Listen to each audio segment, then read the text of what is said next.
Good evening and welcome to ICU TV Main News. Here are the stories making headlines. Investing in African mining Indaba opens in Cape Town. Zambia records 20 new cholera cases, no deaths reported.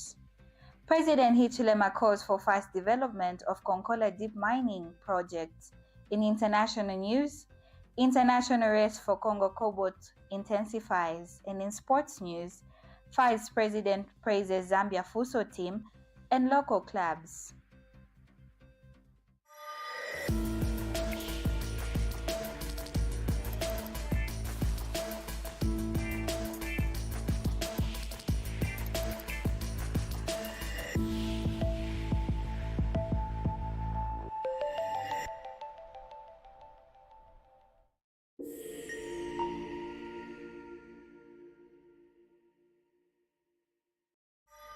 With the news details, my name is Amina Mutambo.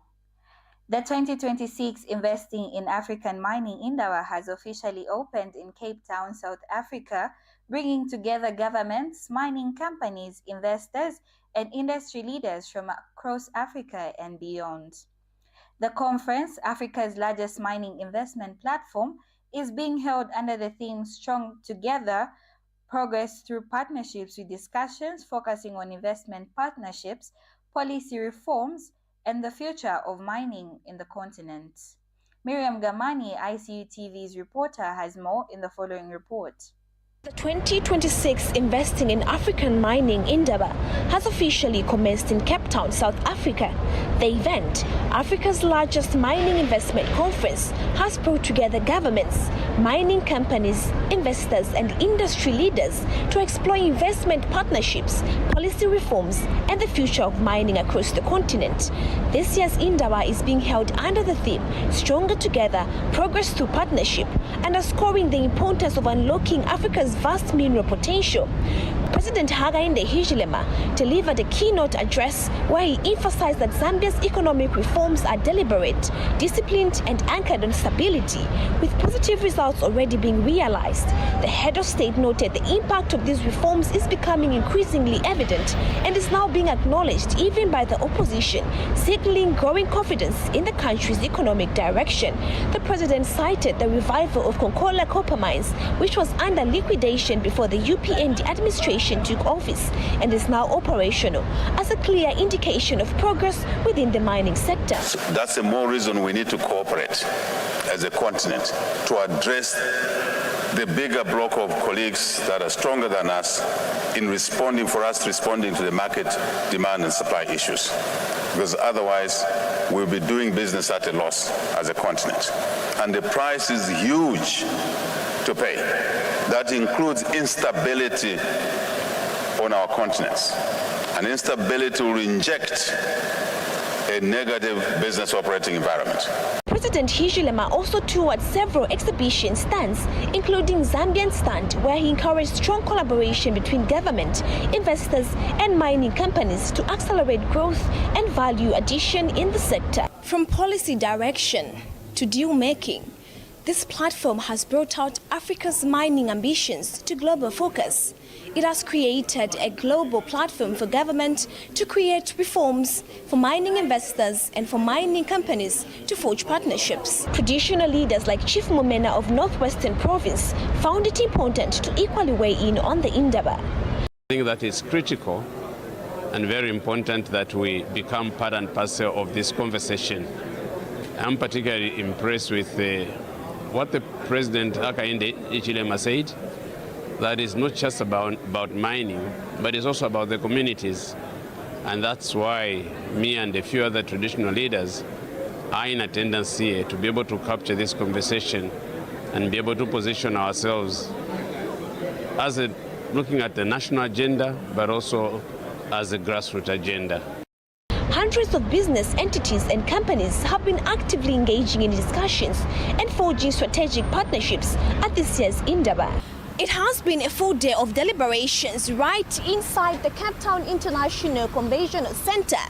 Now, to improve the mining sector in the country, the Zambia Research and Development Center in collaboration with the Information and Communications University, have in their own way introduced short courses in artisanal mining to improve the mining industry in the country. For ICU TV, I'm Miriam Deborah Gamani, Cape Town.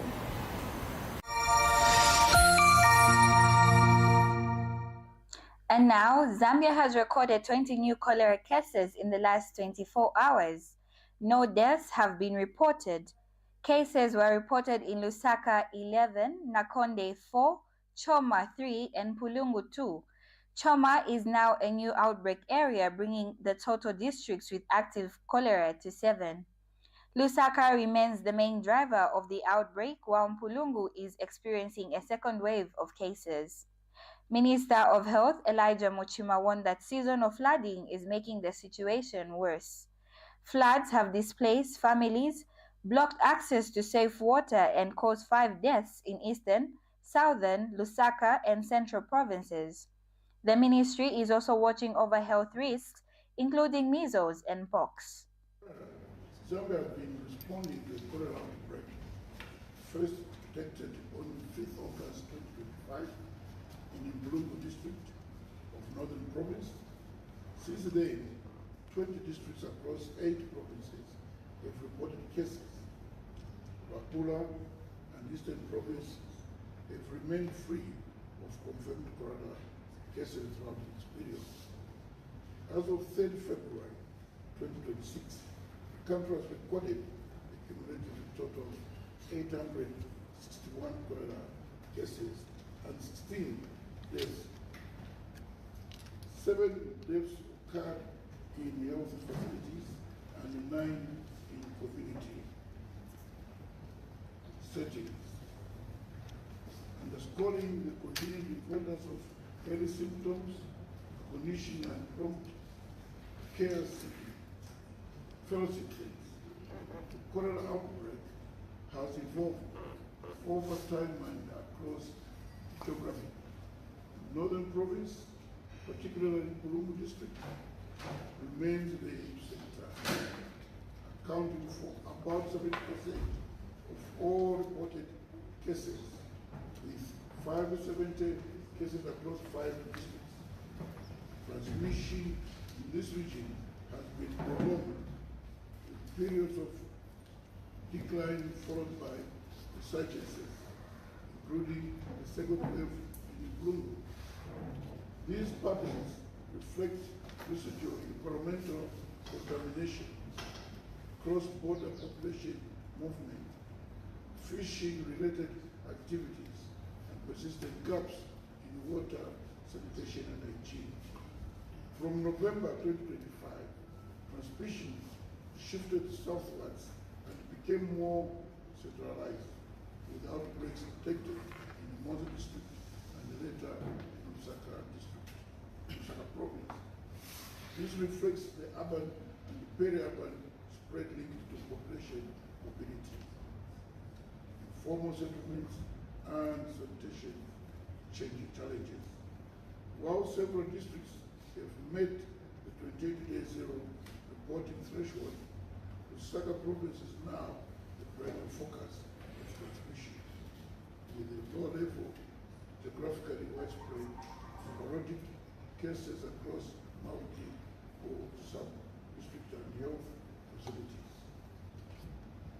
Currently, 7 districts continue to experience active cholera transmission. These are Pulungu, that is the second wave, Lusaka, Chilanga, Nakonde, Solwezi, also in the second wave, Keema, and Choma. In the last 24 hours, 20 new cholera cases were reported from 4 districts. That is Lusaka 11, Pulungu 2, Nakonde 4, and Choma 3, with no deaths recorded in the last 24 hours. The 3 cases in Choma confirm a new outbreak, increasing the number of active cholera outbreaks to 7, and making Choma the 3rd affected district in Southern Province. Nearly 70 days after the last case was reported in Mwanza. Second district alone has recorded 107 cases and 2 deaths, with a case fatality rate of about 1.2%, confirming its role as the current driver of national transmission. Nakonde district, despite reporting few cases, has recorded this project. President Hakainde Hichilema has urged Konkola copper mines to speed up the development of the Konkola deep mining project, saying it is important for maintaining Zambia's copper production and supporting economic growth. He said the project should be treated as a priority because it will extend the life of the mine and strengthen the mining sector. The president made the call during meetings with KCM board chairperson Dr. Moses Banda and Chief Corporate Affairs Officer Dr. John Kunda at the mining Indaba in Cape Town, South Africa. He stressed that focusing on core mining activities is a national issue and should go beyond business interests. President Hichilema also called on KCM to expand its operation while investing in sustainable projects that benefit local communities. He praised the mining sector for recent reforms and said it plays a key role in job creation, economic recovery, and improving Zambia's position in the global copper market. We take our first break. Stay tuned for more news. Welcome to the Zambia Research and Development Center, an institution dedicated to national development through capacity building and community development. Established in 2007 by a group of professionals and lecturers, ZRDC has since become a hub of research and innovation in the country. Registered with the Ministry of Home Affairs under the Registrar of Societies, ZRDC pursues cutting-edge research to address pressing social and economic challenges. Get involved. ZRDC engages in activities that stimulate international collaboration, promote knowledge sharing, and make research expertise available to decision makers. Our mission at ZRDC is to foster innovation and capacity building for national development. We believe in addressing poverty and underdevelopment through institutional and capacity building, human empowerment, and gender participation. In our quest to foster innovation and capacity building for national development, ZRDC launched the ZRDC University Sponsorship for Capacity Building and Development Program to facilitate knowledge advancement among ZRDC researchers and those intending to join the research community. Qualified Zambian citizens can pursue education at credible universities in Zambia with guaranteed prospects of joining the ZRDC research community. ZRDC engages in industrial and technological research, covering research development and innovative investigations to drive dynamic industrial development at national and regional levels.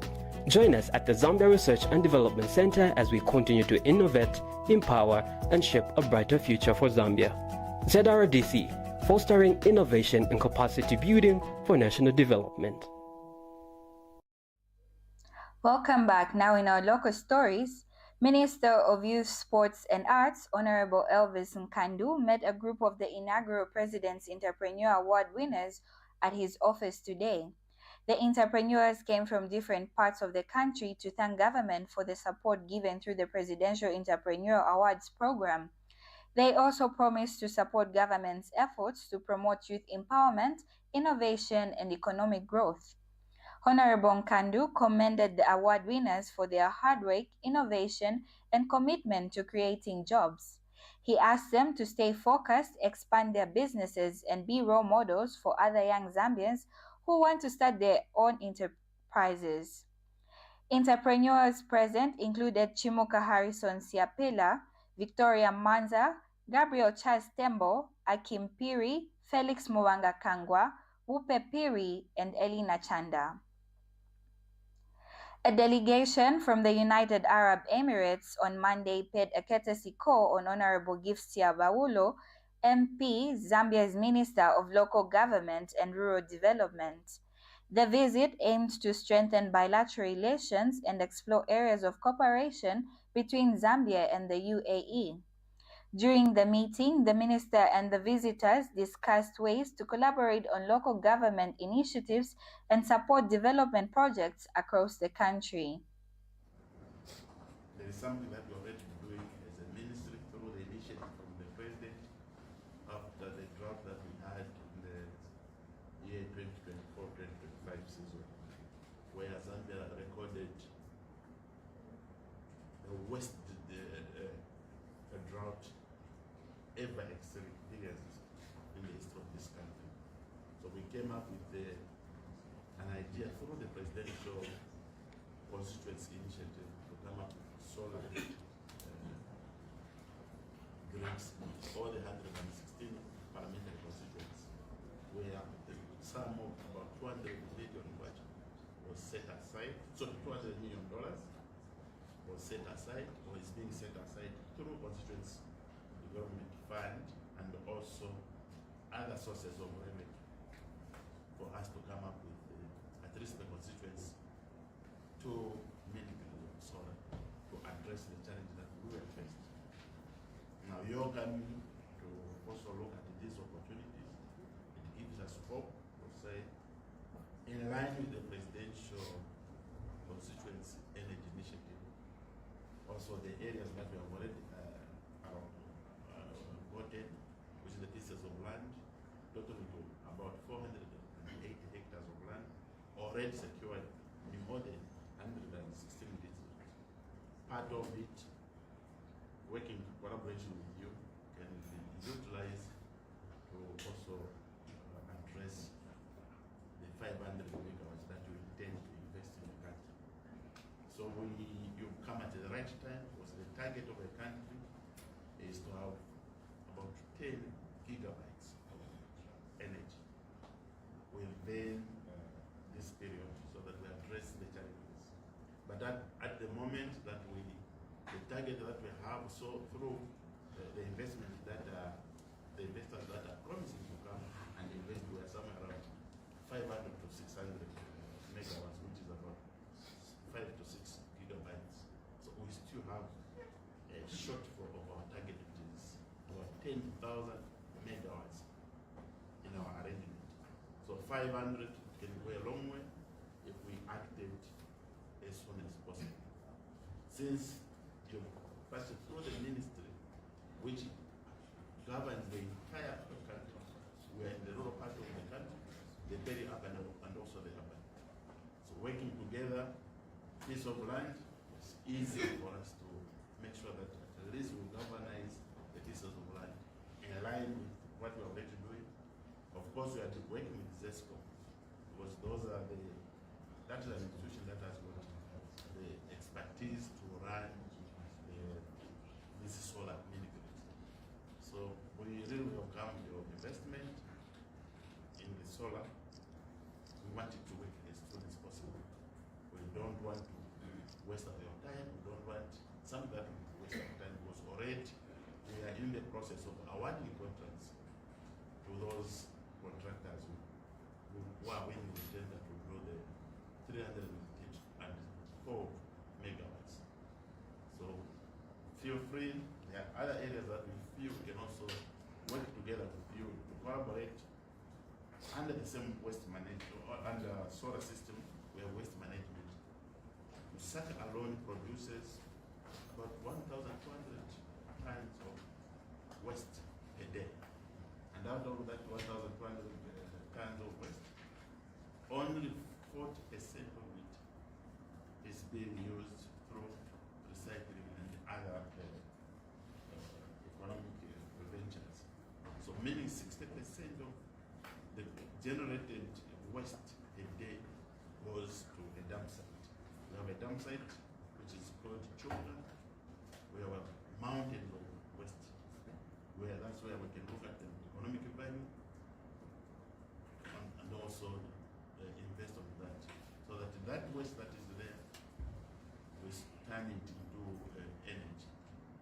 So this is an opportunity that we feel we can also cooperate with you in addressing the energy that we have. We need energy, because Zambia is setting economically because of the fundamentals that the new government applied. We are setting economically in terms of the mining industries that are opening nearly every day, and also the manufacturing industries. So we need a lot of energy. We need investment in energy more than ever before. And That's why even the Chunga dam site, time allows, your team should also go and visit so that you look at exactly what you can do as soon as possible to address the challenge. Because at the moment we are calling it a challenge, but there is economic value in it, depending on how we utilize it in the shortest possible time. We are looking at the other avenues of cooperation and also even assistance. The infrastructure development. We fail to manage to come up with infrastructure through collaboration. Infrastructure development can be done. You look at the provision of services such as waste management, clean water and sanitation, refuse removal, street lighting as well. That's also an area that we feel we can collaborate with you. Also, formulation of policies on local government, building controls and managing the constituent development fund. Another area that we thought maybe we can learn from you is also the revenue collection, the automation of the own resource, because that is part of the mandate of the local authorities to raise. President Hakainde Hichilema says Africa must take control of its engagement with International Monetary Fund by creating programs that reflect the continent's own development priorities. He stressed that IMF-supported programs should be designed by African countries themselves, with Zambia's current program aligned to national goals. He said Zambia's economic reforms are deliberate, disciplined, and focused on stability with positive results already being seen. The impact of these reforms is clear and acknowledged by opposition parties, showing growing confidence in the country's economic direction. President Hichilema cited the revival of Konkola copper mines as evidence of progress and said the government is raising capital to expand mineral production. He added that Zambia's debt restructuring took longer than expected, but the country is now on a recovery path, projecting economic growth of over 6% this year. The Road Transport and Safety Agency, RATSA, has announced that all its services will move to digital payments starting March 1st, 2026. From this date, no RATSA office or partner station will accept cash payments as the agency shifts to a cashless system countrywide. RATSA says the move is meant to improve service delivery, increase transparency, and reduce risks linked to handling cash. The agency has introduced payment options such as mobile money, bank cards, and Visa through POS machines, and has advised the public to get used to those methods ahead of time to avoid inconvenience. You're still watching ICU TV Main News. We take a break. Coming up is international and sports news. The Information and Communications University is driving the thrill for the nation in research and development. Enroll now for full-time and distance programs in the School of Engineering, Humanities, Business and Education. To apply, visit our website at www.icuzambia.net or call us on +260 211 221 662 or 0966 342 359. Sponsorship is available. Enroll now.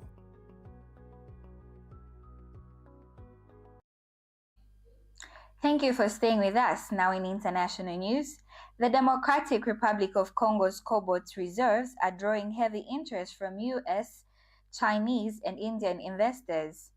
Vetus Minerals Inc. plans to acquire Chemaf SA to gain control over major cobalt assets and secure supply chains. Chemaf offers strategic opportunities despite financial liabilities, particularly with its Mutoshi project. Experts say the multiple international bidders highlight the growing global importance of Africa's mineral health. Still in international news, Jeffrey Epstein reportedly considered investing in Zimbabwe during the country's economic recovery. He looked at creating a new financial system to tackle Zimbabwe's economic challenges.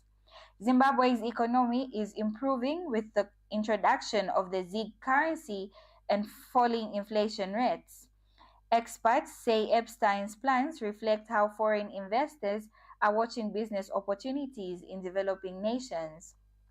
We take a short break. Coming up is sports news. We kickstart your day with our headline pick with the top stories making news. Then we go deeper in our story pick where we break down issues that matter the most to you. From the Health Desk, we share simple tips to keep you healthy and informed. For plus a fitness minute to get your body moving before the day begins. And trending now, what's hot on social media? Hello Zambia, my name is Amina Mutambo. And I am Moluwa Eric J. Mwanamujende, and we bring to your screens the ICU TV Breakfast Show.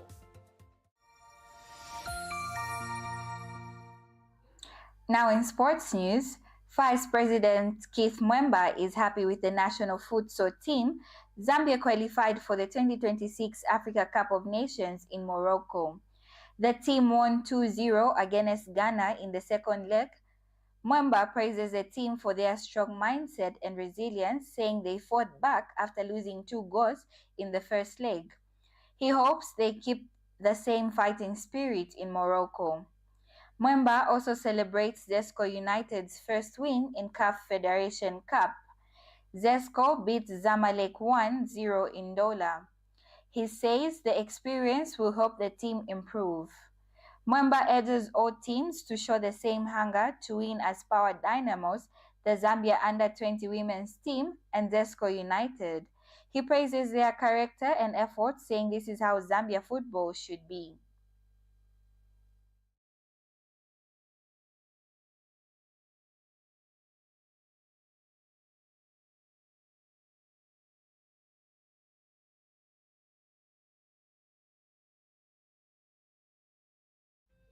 Well, that sports item brings us to the end of our main news, but before we go, here's a quick recap of the stories making headlines.